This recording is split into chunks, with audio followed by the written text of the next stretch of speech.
In case you choose to use revenue or a revenue model and there's no revenue generated by your app on the first day, you're actually getting no information at all.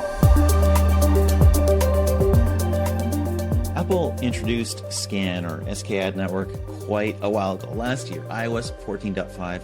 Of course, nothing's been the same in marketing measurement on mobile or attribution on mobile since. The industry has adjusted and somewhat recovered, but not fully. SKAN has some positive components. It's measurement, that's great. It's deterministic, that's also good, but it's also very restricted. It's limited. Modeling has solved some of those challenges and replaced some of the missing data, but not all of it. Now there's a significant new development from Singular, mixed models. Here to chat about it is Product Manager Omri Barak and Product Marketing Manager Kelsey Lee. Welcome. How's it going? Thanks, John.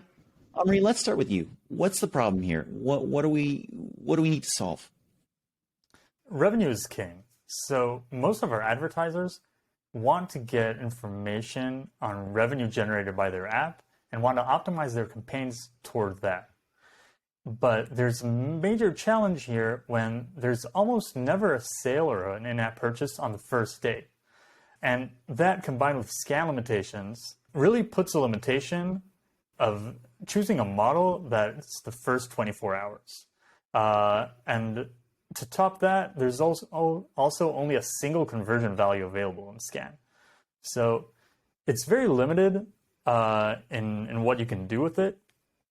And in case you choose to use revenue or a revenue model and there's no revenue generated by your app on the first day, you're actually getting no information at all. So you're basically getting a lot of zeros as conversion values and you're flying blind. You're not sure how well your campaign is operating. Well, that sucks. Nobody likes flying blind, whether you're actually in a plane or if you're a mobile marketer. You want to know what's going on. You want to know what's happening. You want to know how to improve, what's working, what's not working. So you're only getting data on sort of one model is what you're saying. What's the solution? So our solution is called mixed models.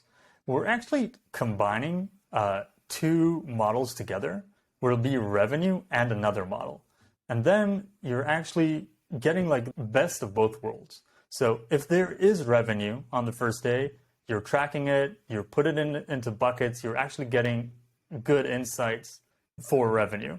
And if there's no revenue, you can use another model like conversion events or a funnel model and actually get proxy events or events that you can use to optimize your campaigns in case that events that are more frequent or happen often.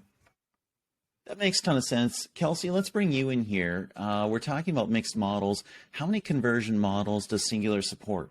Well, right now we have the conversion event model, we have engagement, we have revenue, and we have the funnel model. And then like Omri just said, we're adding the ability to combine those. So you're able to combine revenue and conversion events, revenue and engagement, or revenue and the funnel model. So I lost track of that, but maybe that's like 7 or 8. So we have a lot of models right now.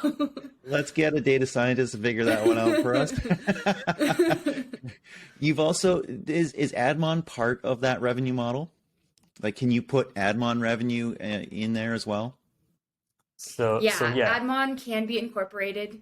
Revenue in Singular, it breaks down into 3. So it's actually like a multiplier around the number of models you can run.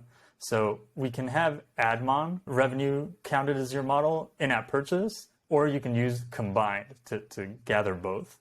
And nice. Admon has a pretty cool feature to it that for gaming apps, and especially casual gaming, Admon revenues usually is generated on the first day. So if you're running for SKAN on hyper casual or casual, actually Admon revenue is like a big benefit for you guys. That makes a ton of sense because especially for hyper casual, you're looking to get ROAS, positive ROAS in your very first few days, right? So that makes a lot of sense. So maybe I'll ask this. I'm not sure if you've got 5 models there or 8. We'll figure that out. But you're allowing 2 models in your new mixed models system. Why only 2? Because you're limited to the number of values or conversion values available that are limited by SKAN from 0 to 63, actually trying to cram too much information means that you're losing granularity. So we don't want to have you do a lot of back-end work to understand what is the exact model that gives you the best performance, because it's a challenge and it's pretty hard to do. And the second thing is we want something that's easy to use by both UA managers setting up a model up and is supported by the partners, because that's the most important thing in SKAN, is that you have only a single model per app, and all the partners and all the industry need to know how to work with it. So as long as we keep it simple, and partners are able to optimize over that. Yeah, that makes a lot of sense, right? Because your ad partners, they're optimizing based on signals that you're finding in your app, and they're saying, okay, these ads that somebody clicked on worked, and those ads that somebody clicked on didn't work. That makes a lot of sense. Kelsey, let's turn to you. What have customers struggled with? What have marketers struggled with over the past half a year or so with SKAN that this fixes? It's really finding that balance of, okay, revenue is really important to me. I've relied on revenue for so long, but I don't necessarily get revenue signals in the first 24 hours. And having those forced limitations from SKAN really is putting people in a compromised position where they're trying to say, do I chance it and get these high value signals less frequently and then have less accurate information for my performance? Or do I try and go with, a conversion event model or an engagement model or a funnel model, and I miss out totally on revenue amounts that are being generated when they do happen, which, like we know, is really important to a lot of people. So I think people are trying to, or have been struggling with that balance, and now mixed models, like Omri said, gives you the best of both worlds. I really like that because I know that a lot of people have tried to make SKAN predictive, and there's ways of doing it, but it really depends. I mean, you get that one point, that one data point, and you've got to make that predictive. That's really challenging historically. You've had much more data to make, predictions about the value of a user and then make marketing investment decisions based on that. Omri, let's turn back to you. So let's say somebody implements mixed models, they're using it. What do they get? How much improvement? What additional, what percentage better can they get in their mobile marketing? The first thing that we're seeing is that there's much less zero conversion values. So if people had a revenue model up till now, they used to get a lot of zero values, and we see that if they choose the events correctly, we almost see that stopping. So for most of their reported traffic, we do see a conversion value. And that's like a big jump in the insights. Can I press you on that a little bit?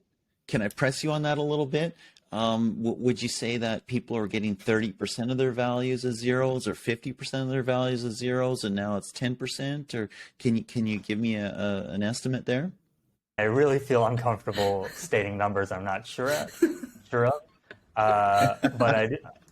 I do think that we're around 50% better in values. Okay, excellent. Big improvements. And the second benefit, and this is huge, is that you can run VO and AEO campaigns on Facebook. So VO campaigns are the value optimization campaigns, and AEO are event optimization campaigns. And now with a single model, you can switch which campaign you're running on Facebook. So you can better understand what works for you. And that's also like a huge benefit we're seeing.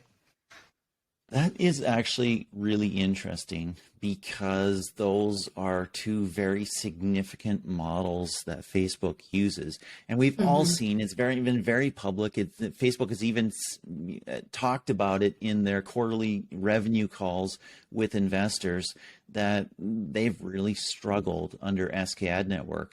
And now being able to do VO and AEO, that could be very, very big. Interesting. So Kelsey, let's turn back to you. We talked about the combinations. What are the common combinations? What are people putting together? What models are they combining in mixed models? Yeah, I think we're seeing a lot of conversion event plus revenue. I think that's definitely a really common one. Prior to being a marketing manager, a product marketing manager, I was also a customer success manager. So I worked with a lot of our really large clients as well. And some of our sophisticated clients are really looking at the funnel model plus revenue, which I think is a really interesting use case because you're leveraging like the sequence of events to also help you internally as an indicator of value and where a user is in that engagement flow. So I think that's like kind of an extra indicator, which I think is interesting. But I do think the conversion event plus revenue just unlocks like everything people have been missing. Wow. Wow. Very cool. Any verticals that are doing things a little differently?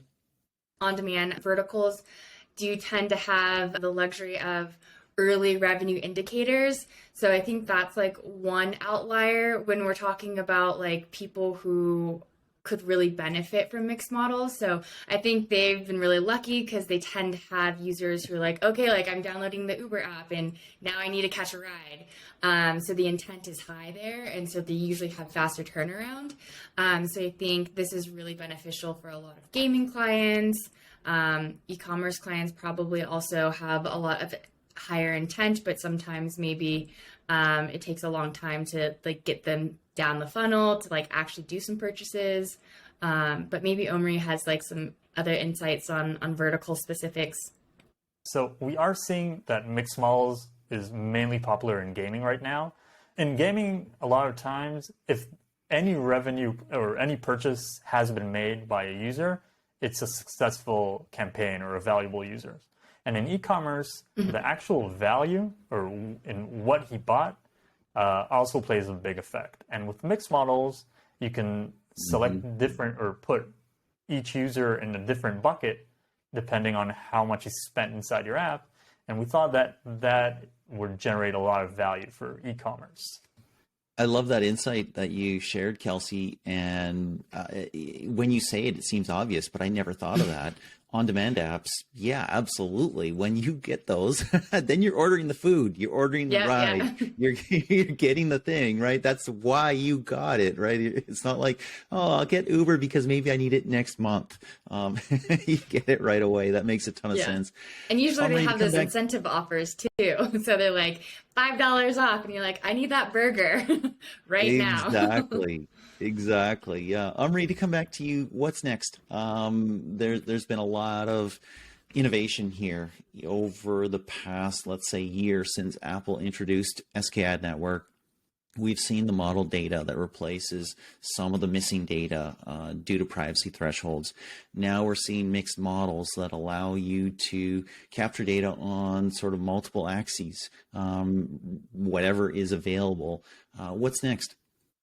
So right now we're working, or we have a beta running for revenue optimization, where we help our clients select the revenue model that is as close as possible to their real revenue on the first day. So that means that we suggest better buckets to get as accurate a figure as possible.